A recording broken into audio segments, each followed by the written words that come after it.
مکڑی کے گھر کی کمزوری پر قرآن پاک میں تفصیل۔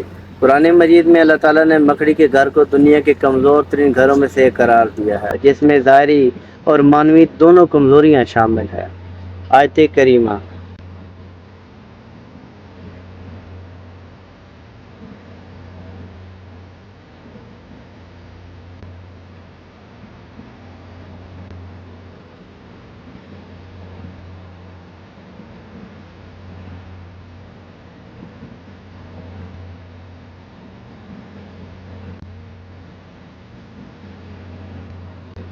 ترجمہ: جن لوگوں نے اللہ کے سوا دوسرے سرپرست بنا لیے ہیں، ان کی مثال مکڑی کی سی ہے، جس نے اپنا ایک گھر بنایا، اور بے شک سب گھروں سے کمزور گھر مکڑی کا ہے، کاش وہ جانتے۔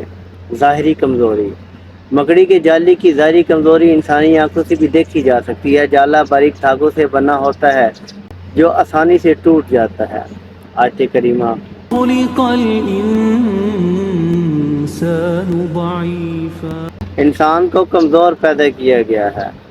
یہ آیت ہمیں یہ یاد دلاتی ہے کہ ظاہری طاقت بے معنی ہے جب تک اللہ پر مکمل بھروسہ نہ ہو۔ معنوی کمزوری۔ مکڑی کے گھر میں محبت، رحمت اور تعلقات کی کوئی بنیاد نہیں۔ مادہ مکڑی کے ملاپ کے بعد نر کو مار دیتی ہے۔ بچے جب بڑے ہو جاتے ہیں تو ماں کو مار کر گھر سے باہر نکال دیتے ہیں۔ آیت مبارکہ۔ وَمِنْ آيَاتِهِ أَنْ خَلَقَ لَكُم مِّنْ أَنفُسِكُمْ أَزْوَاجًا لِّتَسْكُنُوا إِلَيْهَا وَجَعَلَ بَيْنَكُم مَّوَدَّةً وَرَحْمَةً إِنَّ فِي ذَلِكَ لَآيَاتٍ لِّقَوْمٍ يَتَفَكَّرُونَ۔ ترجمہ: اور اس کی نشانیوں میں سے یہ ہے کہ اس نے تمہارے لیے تمہاری ہی جن سے جوڑے بنائے تاکہ تم ان سے سکون حاصل کرو، اور تمہارے درمیان محبت اور رحمت رکھ دی۔ نمبر 3، اللہ پر بھروسے کی ضرورت۔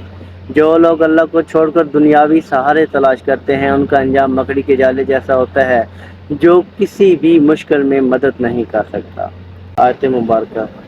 وَتَوَكَّلْ عَلَى اللَّهِ وَكَفَى بِاللَّهِ وَكِيلًا۔ ترجمہ: اور اللہ پر بھروسہ کرو، اور اللہ کافی ہے کارساز۔ اللہ تعالیٰ نے مکڑی کے گھر کو کمزور ترین گھر قرار دے کر ہمیں یہ سبق دیا ہے کہ دنیاوی سہارے اور تعلقات اس وقت تک فائدہ ہیں جب تک اللہ کے ساتھ تعلق مضبوط نہ ہو۔ حقیقی طاقت، سکون اور تحفظ صرف اللہ پر ایمان اور اس کی عبادت میں ہے۔